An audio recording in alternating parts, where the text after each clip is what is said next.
మాస్కులు తీయండి అమ్మా.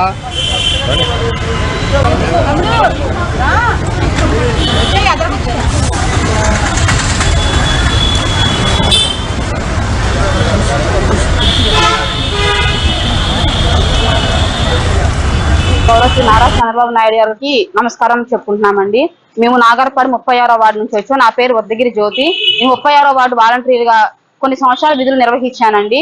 అయితే రీసెంట్ గా ఏం జరిగిందంటే, పార్టీ ఎప్పుడైతే ఎలక్షన్ కూడా వదిలాడో మా ఇంటికి వచ్చి పార్టీ ఇన్ఛార్జీలు, కన్వీనర్లు, గృహసారులు మాకు 1కి 10 సార్లు ఫోన్లు చేసి మీరు జాబ్ రిజైన్ చేయండి, మా పార్టీ అధికారంలో రాగానే మీ జాబ్ మీకు ఇస్తాము, మీకు ఎటువంటి భరోసా ఉండదు, మన పార్టీ రాగానే మీకు అప్పచెప్తాం, మీ జాబ్ మీకు ఉంటది, లేదు పక్షంలో మేము ఏదో ఒకటి మీకు చూస్తాము అని అన్నారు. కానీ ఈ రోజు పరిస్థితి ఏం జరిగిందంటే, మేము ఒకళ్ళు ఇంటికి వెళ్తేనండి ఇదిగో కూర్చొని వస్తామని మమ్మల్ని ఇటు చూసి అటు పరిగెట్టి వెళ్ళిపోతున్నారండి. మేము అక్కడ గంటలు కూర్చొని ఉన్న రోజుల పరిస్థితి కూడా జరిగింది. కనీసం మేము ఒక్క నెల శాలరీ కూడా పొందలేదండి రిజైన్ చేసినాక.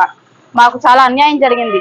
మేము ఈ రోజు చెప్పదలసింది ఏంటంటే, మేము ఇన్నాళ్ళు విధుల్లోకి వచ్చాము, మేము ఇంత అందరికీ న్యాయం చేసాము, మేము చేసిన వాలంటీర్గా మేము న్యాయం చేశాము.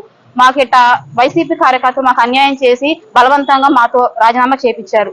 దానికోసం అని చెప్పి ఈ రోజు మేము గౌరవనీయులైన ముఖ్యమంత్రి అయిన నారా చంద్రబాబు గారు ఒకటే చెప్పదలుచుకున్నామండి. మేము ఇన్నాళ్ళు జాబు చేశాము, మేము అన్యాయంగా వైసీపీ పార్టీ వాళ్ళు మమ్మల్ని నమ్మించి మా ఇంటికి వచ్చి నైట్ 10కి 11కి వచ్చి కూర్చొని మాతో మాట్లాడి మాతో రాజీనామా చేయించారు. కావాలని ఇలా చేయించారు. మేము ఇక వాళ్ళ టార్చర్ తట్టుకోవాలి. ఆఖరి మాకు వీడియో కూడా పెట్టారండి. మేము ఇచ్చిన జాబులు మేము తీసుకుంటున్నాం, ఈ రోజు మీకు ఇవ్వడానికి అభ్యంతరం ఏంటి, మేము ఇచ్చాం, మా పార్టీలో మేమే పెట్టింది ఈ వ్యవస్థ, మరి మా జాబులు మాకు ఇచ్చేయమని మీరు ఎందుకు ఎవరు అని అడుగుతున్నారండి. దానికి ఆ వాళ్ళతో మాటలు పడాల్సిన అవసరం మాకు ఎందుకు? నైట్ 10 దాకా మా ఇంటికి దేనికి రావాలండి? ఎవరైనా సరే ఈ టార్చర్ తట్టుకోలేక మేము రిజైన్ చేశామండి. కానీ ఈ రోజు మేము వెళ్తుంటే వాళ్ళ ఇళ్ళకి వెళ్తుంటే మాకు ఎటువంటి సమాధానము లేదు, ఎటువంటి రెస్పాన్స్ లేదు. సరే కనీసం ఫోన్ కాల్ కూడా లిఫ్ట్ చేయని పరిస్థితి అండి. ఇప్పుడు మా పరిస్థితి ఏంటి? మేము నారా చంద్రబాబు నాయుడు ఒకటే అడుగుతున్నామండి, మా మీద దయ ఉంచి, మా యందు దయ ఉంచి మా జాబులు మాకు ఇప్పించవలసిందిగా గౌరవనీయులైన నారా చంద్రబాబు నాయుడు గారికి, నారా లోకేష్ గారికి, అలాగే పవన్ కళ్యాణ్ గారికి ఒకటే అడుగుతున్నామండి, మా జాబు మాకు ఇప్పించవలసిందిగా, మేము న్యాయం చేయవలసిందిగా టీడీపీ పార్టీని కోరుతున్నాము. మేము వెళ్ళామండి, వాళ్ళ ఇంటికి వెళ్ళామండి. మా శాలరీ పడలేదు, ఏంటి సార్ పరిస్థితి అన్నారు. ఒక మాట చెప్పారండి మాకు రిజైన్ చేసే ముందు, ఏమన్నారంటే మీరు రిజైన్ చేయండి, మీకు 2 నెలల జీతం 10,000 మేము ఇస్తామన్నారు. కానీ ఈ రోజు మాకు ఒక్క రూపాయి కూడా మాకు ఇవ్వలేదండి. ఒక్క రూపాయి కూడా మేము తీసుకోలేదు, ఎవరం కూడా ఒక్క రూపాయి కూడా మేము తీసుకోలేదు. మాకు న్యాయం చేయాల్సిందిగా మేము టీడీపీ అభ్యర్థులను ఒకటే కూర్చున్నామండి. ఇది కూడా మేము రైట్ చేసిన లెటర్స్. మేము ఏ పార్టీ తరఫున మేము పని చేయట్లేదండి, మా వాలంటరీ వ్యవస్థను మేము చేసామండి. మేము న్యాయం చేయాలని వచ్చాము, అట్టాయి చేసాము. నాయుడు గారికి మా యొక్క పరిస్థితి చూసైనా మీరు దయచేసి ఒకసారి మా యొక్క ఆవేదన వింటారని చెప్తున్నాను.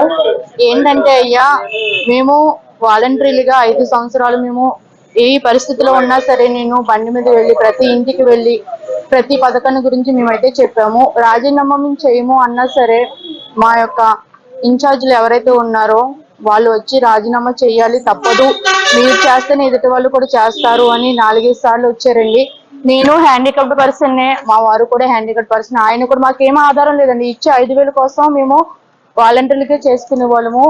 వాళ్ళు ఏమన్నారంటే మీరు రాజీనామా చేస్తే 2 months శాలరీ ఇస్తామన్నారు. నా పరిస్థితి, నేను హ్యాండిక్యాప్డ్ ఉన్న యాక్సిడెంట్ అయింది కాబట్టి ఇప్పుడు ఈ కాళ్ళు కూడా నాకు ఏం నడవనట్లేదండి. ఒకప్పుడు కర్రపట్టి నడిచేదాన్ని అండి, ఇప్పుడు అది కూడా లేదు. రాజీనామా చేస్తే మీకు శాలరీ ఇస్తాము, తర్వాత మన పార్టీ వస్తుంది, మిమ్మల్ని తీసుకుంటాము అన్నారండి. అప్పుడు కూడా మేము అడిగామండి, మాకు ఇంకే ఆధారం లేదండి, మాకు భరోసా ఇవ్వండి, మేము రాజీనామా పెట్టమని అన్నారు. సరే మీరు పెట్టండి, మేము చూసుకుంటాము అన్నారండి. ఇప్పుడు మేము ఎలక్షన్ కోడ్ ముందు నుంచి అడుగుతున్నామండి. ఎలక్షన్ 2 months శాలరీ కూడా ఇవ్వలేదు. ఎలక్షన్ కౌంటింగ్ ముందు రోజు కూడా మేము శాలరీ గురించి అడిగామండి, అప్పుడు ఏమీ చెప్పలేదు. ఇప్పుడు కూడా మేము వాళ్ళ శాలరీ గురించి అడిగితే ఎవరు ఏం మాట్లాడలేదు. ఇప్పుడు మా జాబుల గురించి అడిగితే వైసీపీ వాళ్ళని ఒక్క సమాధానం కూడా ఎవరు ఏమి చెప్పట్లేదండి. ఇప్పుడు మేము కోరేది ఒకటండి, రాజీనామా చేసిన మా యొక్క ఆవేదన మీరు ఒకసారి వినండి. మాకు ఆధారం ఏమీ లేదు. మా దైవతాలు ఇచ్చేసి నారా చంద్రబాబు నాయుడు గారికి, పవన్ కళ్యాణ్ గారికి, లోకేష్ గారికి మా విన్నపాన్ని వినిపించుకుంటున్నాము. ఇది నేను అందరి తరఫున ప్లస్ నా పర్సనల్ గా కూడా చెప్తున్నానండి. మేమిద్దరు హ్యాండిక్యాప్, మాకు ఏ ఆధారం లేదు కాబట్టి మా జాబులు మాకు ఇప్పించవలసిందిగా కోరుచున్నామండి.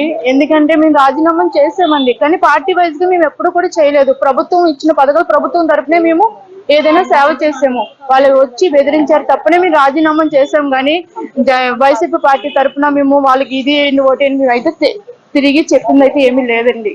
ఇదండి మా పరిస్థితి. అయితే దయచేసి మా మీద కూడా మీరు దయ ఉంచాలని, మా వారేనండి ఆయన కూడా వాలంటరీగానే చేశారు, దయచేసి మా దాని మీద ఆధారపడి ఉన్నామండి. మాకు జాబ్ ఇప్పించవలసిందిగా మా విధులు